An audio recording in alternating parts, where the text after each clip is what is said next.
6단원부터는 물질의 특성에 대해서 배워보겠는데요. 자, 첫 번째 시간에서는 섞인 것, 섞이지 않은 것이라는 주제로 배워보도록 하겠습니다.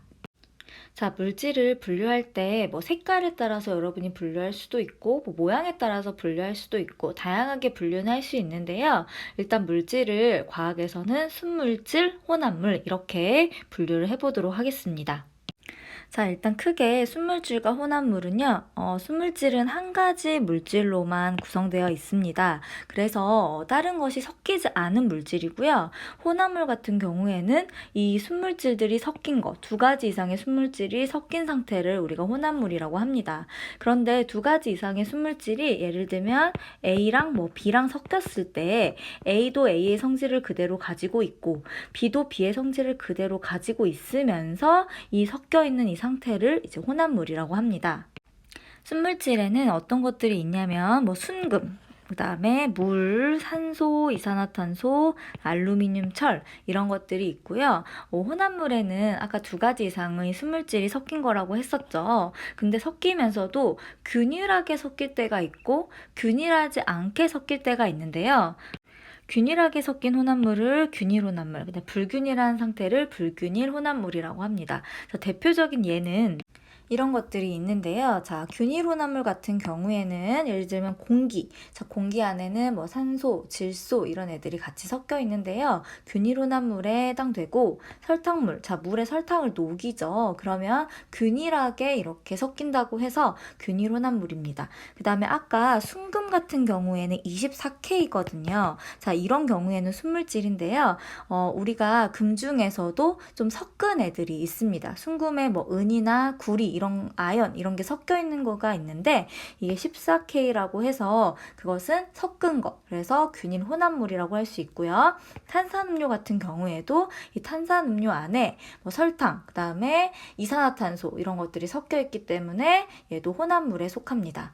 자, 그러면 불균일 혼합물 같은 경우에는 이제 암석이 있는데요. 암석이라는 것은 그 안에 우리 돌을 보면은 뭐 진한색 부분이 있고 조금 더 밝은색 부분이 있죠. 그래서 여러 가지 종류의 돌들이 사실 섞여 있습니다. 그래서 암석 같은 경우에 섞여 있는데 섞여 있되 조금 불균일하게 섞여 있다 해서 불균일 혼합물이고, 흙탕물 같은 경우도 우리가 물에 이제 흙이 같이 섞이는데 완벽하게 균일하게 모든 부분이 같진 않죠. 어느 부분에는 좀 더 흙이 있고 어느 부분에는 흙이 조금 더 옅게 있고 이렇기 때문에 얘는 불균일 혼합물에 속합니다. 자, 주스나 간장, 우유 같은 경우에도 우리가 그냥 보기에 자, 주스 흔들어 먹으라고 하죠. 자, 이런 거는 불균일 혼합물이기 때문이고요. 간장 같은 경우에도 가만히 놓으면 아래에 뭐가 가라앉거든요. 자, 이런 것들 자, 불균일 혼합물입니다. 우유 같은 경우에도 우리 눈에 보이지 않지만 우유 안에 지방, 자, 물에 녹지 않죠. 이런 지방이나 좀 큰 사이즈의 단백질 분자가 이 우유 안에 좀 퍼져 있거든요. 근데 균일하게 퍼져 있지 않고 중간중간 이렇게 있기 때문에 불균일 혼합물에 속한다고 알고 계시면 되겠습니다. 자, 그래서 입자 모형으로 나타내보면 순물질 같은 경우에는 이렇게 하나의 입자, 자, 한 종류의 입자로 되어 있는 걸 볼 수가 있고요. 혼합물 같은 경우에는 두 종류 이상의, 자, 얘는 빨간색, 파란색 이렇게 다른 물질이라고 봤을 때, 자, 두 종류 이상의 입자가 섞여 있다고 보시면 되겠습니다. 자, 우리가 순수한 물을 끓인다고 했을 때, 자, 처음에 뭐 실온 정도 되겠죠. 그래서 물을 끓인다고 하면은 점점 온도가 올라가다가, 자, 몇 도씨에서 끓게 되죠? 그쵸? 100도씨에서 이제 끓게 됩니다. 그렇게 되면은 이 끓기 시작하는 그 온도가 유지되면서 이렇게 쭉 끓게 되는데요. 이 경우는 순수한 물이고요. 만약에 우리가 좀 설탕물이라고 합시다. 설탕물을 끓이게 되면 어떤 그래프가 나오냐면, 자, 똑같이 시작을 합니다. 처음에는 이제 점점 해서 이렇게 끓기 시작을 하는데요. 끓기 시작을 했을 때 이렇게 일정하게 가는 게 아니라 어떻게 가냐면,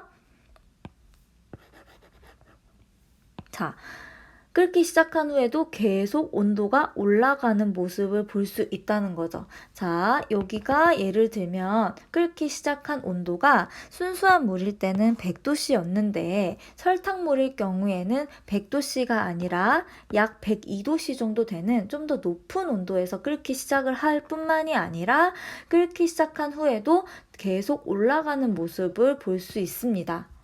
자, 그래서 어떤 물을 우리가 사실은 투명한 물일 때 얘가 순수한 물인지 뭐가 섞여 있는지 모를 때 이제 끓여보면 안다는 건데요. 순수한 물 같은 경우에는 끓기 시작한 이 100도씨 이후에 이 온도가 유지될 것이다. 그런데 뭔가가 섞여 있는 경우에는 100도씨보다 더 높은 온도에서 끓기 시작할 뿐만 아니라 점점 온도가 올라가는 모습을 보일 것이다. 이렇게 알고 계시면 되는데, 자, 그 이유를 보자면 순수한 물 같은 경우에는 얘가 이제 사실 증발도 같이 일어나죠. 그러면서 이렇게 그냥 편하게 이렇게 날아갈 수가 있습니다. 끓기 시작하면. 그런데 설탕물 같은 경우에는 얘가 이렇게 가려고 하는데 증발을 하려고 하는데 여기에서 이렇게 막고 있는 이런 입자들이 있다는 거죠. 이 설탕 입자들이 사실은 이 물이 끓어서 증발되는 것을 이제 방해하는 모습을 볼 수가 있는데요. 이 물 입자가 증발할 때 이제 방해를 받게 되기 때문에 끓는 점이 더 높은 데서 이제 끓게 됩니다. 그런데 물이 증발을 하죠. 그러면 증발할수록 농도가 계속 올라가게 되죠. 그러면 더 방해를 많이 받게 됩니다. 그래서 방해를 자, 물 입자가 증발해서 끓여서 날아갈수록 방해할 수 있는 설탕 입자는 그대로 있잖아요. 날아가지 않죠. 그렇기 때문에 방해를 더 하게 되고, 그렇기 때문에 끓는 점이 점점 높아지는 모습을 볼 수 있다는 거죠. 그래서 설탕물 같은 경우에는 우리가 이제 설탕물에서 끓는다, 그 다음에 끓어서 이 물이 증발한다고 했을 때 점점 농도가 진해지기 때문에 끓는 점도 계속 올라가는 모습을 볼 수 있는 겁니다. 그리고 이 설탕물에서 이 설탕이 물이 증발하는 것을 방해하기 때문에 끓기 시작하는 온도 자체도 좀 더 높은 온도에서 끓기 시작하는 거죠. 그래서 우리가 어떤 물질인지 모를 때 얘가 순수한 물인 순물질인지 설탕물인지 이렇게 혼합물인지를 모를 때 끓여서 온도 체크를 해보면 일정하게 끓어서 일정한 온도를 유지하면 이제 순수한 물 또는 순물질이라고 할 수 있고요. 만약에 끓기 시작했는데 계속 온도가 올라간다, 이런 경우에는 혼합물이라고 할 수 있는 거죠. 자, 이와 비슷하게 어는 점도 똑같은데요. 예를 들면 순수한 물 같은 경우에는 점점 얼으면 여기가 0도씨라고 했을 때 0도씨에서 얼어서 일정하게 온도를 이렇게 유지하는가 하면, 설탕물 같은 경우에는 0도씨가 아니라 좀 더 낮은 온도에서 얼기를 시작하고 그 다음에 얼면서도 온도가 점점 낮아지면서 얼게 됩니다.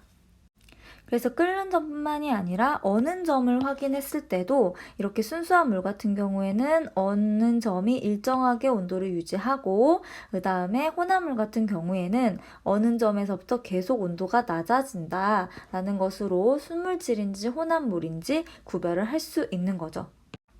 그래서 순수한 물질 같은 경우에는 뭐 물인지 뭔지 모르겠지만 그래프를 그렸을 때 점점 높아지다가 그 다음에 일정하게 이렇게 유지하면 순물질이다. 어는 점 같은 경우에도 이렇게 온도가 낮아지다가 어딘진 모르겠지만 어는 점에서 이렇게 일정하게 유지하면 순물질이다. 그런데 만약에 어떤 물질을 봤을 때 어떤 온도에서 끓기 시작을 했는데 걔가 계속 이렇게 올라가는 모습을 보인다. 그런 경우에는 보통 혼합물이다. 그 다음에 또 어는 점 같은 경우에도 뭔지는 모르지만 점점 내려가다가 얼기 시작하는 것 같더니 온도가 점점 낮아지면서 계속 얼더라 하면은 얘 같은 경우에도 혼합물이다 하는 거죠. 그래서 끓는 점이랑 어는 점이 순물질이랑 혼합물을 구분하는 데 도움을 주고, 그 다음에 끓는 점, 어는 점에 각각 특징을 가지고 있다는 것 알고 오시면 되겠습니다. 고생하셨습니다.